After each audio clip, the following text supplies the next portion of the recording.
좌파 매체에게 점령당한 KBS1 라디오의 실상을 고발하는 목소리가 KBS 내부에서 나왔습니다. 어제 대한민국 언론인 총연합회와 KBS 방송인연합회는 윤석열 대통령 방미기간 5일 중 KBS 1라디오에 어떤 출연자들이 나왔는지 분석했고 그 내용이 KBS 내부 게시판에 실렸습니다. 결과는 충격적이었습니다. 5개 시사 프로그램에서 좌파 또는 야당 친화적 견해를 주로 피력하는 출연자가 80명인데 비해 우파 혹은 여당 정부 친화적 견해를 피력하는 출연자는 11명에 불과했습니다. 전자가 후자에 비해 7배 이상 많다는 분석입니다. 특히 최영일의 시사본부와 주진우 라이브에서 5일간 42명이 나와서 좌파 또는 야당 친화적 견해를 제시하는 동안 우파 혹은 여당 정부 친화적 견해를 출연자는 단 한 명도 없었습니다. 이게 말이 됩니까? 세부 내용을 들여다보면 더 참담합니다. 몇몇 좌파 매체들이 KBS 1라디오를 가지고 논다고 해도 과언이 아닙니다. 아침 출근길에는 전 뉴스타파 기자가 진행하는 프로그램에 미디어 오늘, 미디어스, 오마이뉴스 출신이 나와서 뉴스를 전합니다. 점심 무렵에는 오마이뉴스, 국민TV 출신들이 출연합니다. 퇴근길에는 낙곰수 출신 진행자의 미디어 오늘 시사인 기자가 나오고 심야에는 미디어 오늘 기자가 진행하고 미디어스, 프레시언, 국민TV 출신이 시사평론을 늘어놓습니다.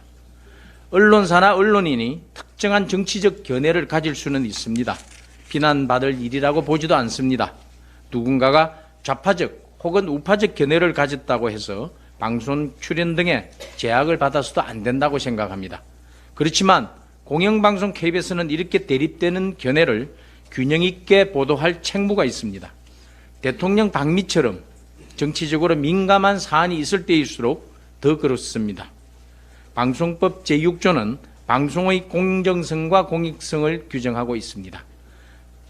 방송은 정부 또는 특정 집단의 정책 등을 공표하는 경우 의견이 다른 집단에 균등한 기회가 제공되도록 노력하여야 하고 또한 각 정치적 이해 당사자에 관한 방송 프로그램을 편성하는 경우에도 균형성이 유지되도록 하여야 한다고 되어 있습니다. 그러나 KBS는 정치적 이슈에 있어서 좌우 의견을 균형 있게 반영하려는 노력을 전혀 하지 않고 있습니다. 오히려 교묘하게 좌파적 의견만을 확대 재생산하고 있습니다. 입장을 바꿔봐도 정상적인 상황이 아닙니다.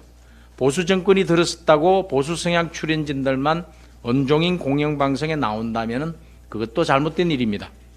보수 정권 아래서는 이런 식으로 일방적인 편파 방송을 한 적이 없습니다.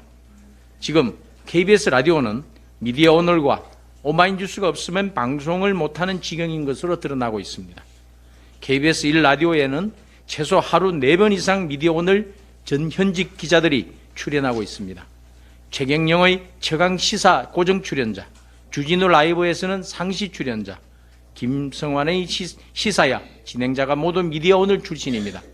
오마이뉴스 출신 기자들도 하루 최소 2회 이상 고정적으로 출연하고 있습니다.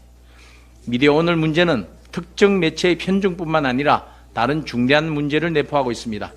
미디어 오늘은 민주노총 언론노조의 기관지로 출발했으며 아직도 민주노총 언론노조가 대주주 지위를 유지하고 있습니다.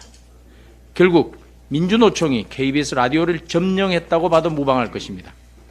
이것도 한 단면에 불과합니다. 나머지 편향방송 실태도 더 파악해 나가겠습니다. 이제 민주당이 왜 기를 쓰고 방송법 개정안을 통과시키려 하는지 국민들은 더욱 똑똑히 알게 되었습니다. 방송법 개정안은 민주노총과 그 유관단체를 이용해서 간접적으로 방송을 장악하려는 민주당의 꼼수입니다.